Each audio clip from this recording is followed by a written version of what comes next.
All right, so are you ready to dive into some seriously thought-provoking stuff today? Always up for a good mental workout.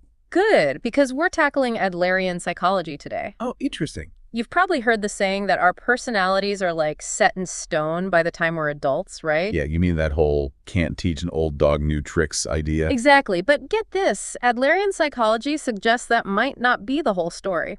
Now that's intriguing. I'm all ears. We're going to be using an excerpt from a philosophical dialogue as our guide today. And let me tell you, this dialogue is intense. It really digs deep into these ideas and puts them to the test. Sounds like a real deep dive. It is. So let's jump right in. What's fascinating is how the philosopher in this dialogue takes on the very definition of personality. You know how we often think of it as something fixed and unchanging. Right, like it's this label we wear. Well, he argues that if we see personality as something so rigid, it might be more helpful to think of it as our chosen view of the world. Oh, I like that. A chosen view of the world. So instead of saying I'm an introvert, you'd say I have an introverted view of the world. Exactly. That's subtle, but I can see how it opens up the possibility for change. And that's what's so exciting about this concept. And it doesn't stop there. Well, there's more. The philosopher actually claims that we choose this lifestyle even unconsciously around the age of 10. 10. I know, right? Yeah. 10. I was barely mastering the art of dodging the dodgeball at that age, let alone choosing my entire outlook on life. I hear you. I think most 10-year-olds are more worried about what's for lunch than existential life choices. Exactly. And I'm sure the youth in the dialogue had some thoughts on this too. Oh, yeah, definitely. There's this back and forth where the youth challenges the philosopher and says something like, hold on a second. I don't remember signing any contracts for a pessimistic worldview back then. Yeah, because who actually remembers making these life-altering decisions at 10? Right. We were busy figuring out how to beat level 5 of Super Mario World. Exactly. So how does the philosopher respond to that? Well, he acknowledges that we're obviously not sitting down at age 10, consciously crafting our personalities. It's not that straightforward. Okay, that makes sense. He points out that those early choices are heavily influenced by factors we can't control. Things like our family dynamics, the culture we're born into. So nature and nurture are both playing a role in those formative years. Precisely. But here's the key takeaway. Even within those constraints, there's still an element of choice in how we react and adapt. Think about how different siblings raised in the same household can turn out. That's true. You see it all the time. Same environment, but completely different personalities. Exactly. So it's not that we're consciously choosing to be shy or outgoing at that age, but we're starting to form these patterns of thought and behavior based on our early experiences. Got it. So those patterns, according to Adler, become the foundation of our lifestyle, our tendencies of thought and action in life. Exactly. Okay, but if we're choosing this lifestyle, even unconsciously, wouldn't that mean we could just choose to change it whenever we want? Like, poof, new personality, who does it? Well, that's where things get really interesting. The philosopher introduces this idea of the courage to be happy. Okay, I'm listening. He argues that while people can change at any time, they often choose not to. Because change is scary. It's more than that. It's about feeling safe and comfortable with what's familiar. The philosopher uses this great analogy of driving an old car. I love a good analogy. Let's hear it. Imagine your old car. It might be a clunker, but you know exactly how to drive it where all the quirks are, how to avoid that weird rattling noise. Been there, done that. Right. But changing to a new car, even if it's objectively better, feels risky. You don't know how it handles what to expect. Exactly. Wait, are you saying our personalities are like old cars? In a way, yeah. Yeah. We get used to our lifestyle, our patterns, even if they're not perfect. And the thought of changing those patterns, even if we think it would make us happier, can feel downright terrifying. This is making me think about how hard it is to switch to a new phone operating system. Even if everyone says the new one is better, that old familiar phone just feels comfortable. That's a perfect example. And that's exactly what the philosopher is getting at. He's saying that what's often stopping us from changing isn't a lack of ability, but a lack of courage. The courage to be happy. So we might consciously desire change, but subconsciously we might actually be choosing to stay the same. Yeah, it's a powerful concept, isn't it? Yeah.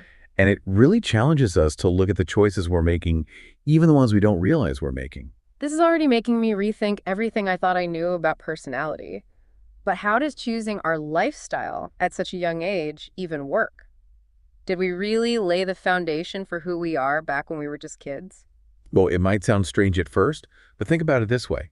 Those early years are when we're figuring out how the world works. Okay. We're like little scientists running experiments, Yeah. testing out different behaviors, seeing what kind of results we get. So it's less about making conscious decisions and more about forming patterns based on those early experiences. Exactly. Like if a kid's always told they're shy, they might start to believe it and act accordingly. That's a great example. It's about how our environment and interactions shape our self-perception. Those early experiences, they lay the groundwork for how we interact with the world, how we see ourselves, even how we interpret the actions of others. This is making me think about my own childhood. I was always encouraged to be independent, to speak my mind.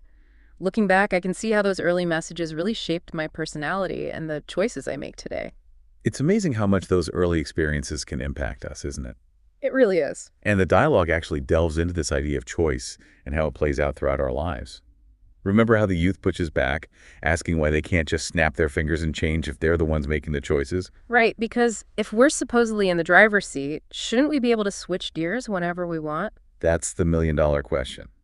And the philosopher's response is pretty mind-blowing. He argues that we are constantly making choices about our lifestyle, even in this very moment. But often the reason we don't change is that we're actually choosing to stay the same. Hold up, I thought we were talking about wanting to change. I mean, who wouldn't want to be happier, more confident, less stressed? Of course, we consciously desire those things. Right. But the philosopher is getting at something deeper. Those subconscious choices we make out of habit fear, or just plain comfort with the familiar. So it's like that saying, better the devil you know than the devil you don't. Even if our current lifestyle isn't ideal, it's what we're used to, it feels predictable. Exactly. The philosopher points out that even with its flaws, our current way of being allows us to navigate life in a way that feels safe. Right. We know how to react to situations. We have our routines, our defense mechanisms. It's like wearing a comfy old pair of shoes. They might be a bit worn out, maybe have a hole or two. Right. But they're familiar. You know exactly where they pinch and how to avoid getting blisters. I love that analogy. And the philosopher contrasts this with the anxiety and uncertainty that can come with trying to change our lifestyle. Choosing a new way of being is like getting a brand new pair of shoes. They might look great, but you don't know how they'll fit until you start wearing them. You might get blisters in unexpected places, trip over your own feet. So in a way, we're choosing the comfort of the familiar over the potential but unknown benefits of change. It's like we're afraid of the growing pains that might come with becoming a new version of ourselves. That's a really insightful way to put it. And this is where the idea of courage comes into play. The philosopher argues that it takes real courage to face that uncertainty, to step outside our comfort zones and embrace the possibility of discomfort as we grow and evolve. Okay, I'm starting to see how this all connects. Yeah. But if we're being honest, most of us have tried to change a habit, break a negative thought pattern. It's not exactly a walk in the park, so how do we actually cultivate that courage to change? It's easy to say just be more courageous, but it's a whole other thing to actually do it. It absolutely is. And the dialogue doesn't offer a simple answer, a magic formula for courage. But it does offer a powerful shift in perspective. Remember the philosopher's statement that people can change at any time? Yeah. That suggests that change isn't a one-time event, but an ongoing process? So it's not about finding the perfect new me overnight, but rather about making continuous choices that align with the lifestyle, that view of the world we want to create. Exactly. It's about becoming more aware of our current patterns, those ingrained thoughts and behaviors, and then making a conscious choice to shift them bit by bit in a direction that feels more authentic and fulfilling. So we've been talking about this idea of lifestyle and how it's like a chosen view of the world shaped by our early experiences. But let's be real for a second. We've all tried to change habits before, right? Sure. It's not easy. We start with the best intentions, but then life happens. Life definitely has a way of throwing curveballs. And we slip right back into those old familiar ways. It's true. Change is rarely a straight line. So what's the secret? How do we break free from those cycles of starting and stopping, starting and stopping? Well, remember that idea of choosing our lifestyle even unconsciously. Yeah. The philosopher suggests that the reason we get stuck isn't always a lack of willpower, but a lack of awareness about those underlying choices we're making.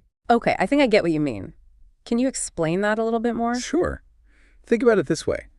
We might consciously want to change a certain behavior, Right. but subconsciously, we might be getting something out of staying the same. Like what?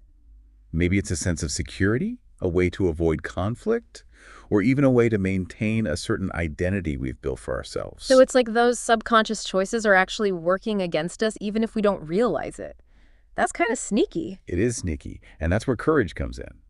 It takes courage to get honest with ourselves about why we might be resisting change. So step one is facing those uncomfortable truths about why we cling to those old patterns even when they're not serving us. Ouch, that's not always fun. No, it's not always easy. Yeah. But the philosopher argues that this is where real growth begins, with that willingness to confront those shadow parts of ourselves and ask, what am I getting out of staying stuck? That's deep. So it sounds like the first step to change isn't just setting goals or making a plan, but really understanding those underlying motivations and choices that are keeping us in that old familiar rut. Absolutely. And this is where the idea of lifestyle being a chosen view of the world becomes really practical. Because once you start to understand your own worldview, you can start to see the choices you're making through that lens. Okay, so once we understand our own lifestyle, that unique way we see the world, what do we do with that information? How do we actually make those changes stick?